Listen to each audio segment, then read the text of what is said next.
পটলের চারা, পটলের বীজ। প্রিয় দর্শক, আপনারা দেখতে পাচ্ছেন এগুলো পটলের চারা। যারা পটল চাষ করতে চান, পটলের চারা পেতে চান, আমাদের সাথে যোগাযোগ করবেন।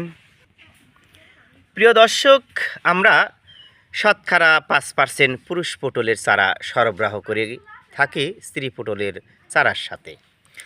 অর্থাৎ 100টার মধ্যে আপনি 5টা পুরুষ পটল পাবেন এবং 95টা স্ত্রী পটলের চারা পাবেন। দেখেন, আপনাদের প্রয়োজনে আমরা পটলের চারা উৎপাদন করে রেখেছি। পুরুষ পটল এবং স্ত্রী পটলের চারা যদি আপনি পাশাপাশি রোপণ করেন তাহলে কিন্তু আলাদাভাবে পরাগায়নের দরকার হয় না। যারা পটল চাষ করতে চান, চলছে পটল চাষের উপযুক্ত মৌসুম। তো যাই হোক, ভালো থাকুন, সুস্থ থাকুন।